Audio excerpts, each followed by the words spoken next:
Your bad boy tractor won't start. Let me show you why.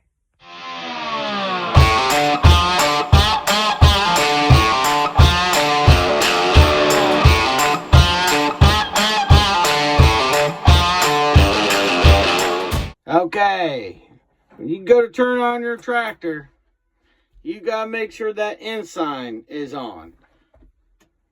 I got out of my tractor the other day and this hydrostat knob was still pushed forward like this, which the N on the dash was still showing, but the tractor would not start.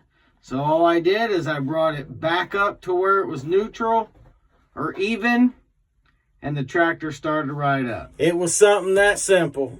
Took me about an hour to figure it out. Hope it helps somebody else out.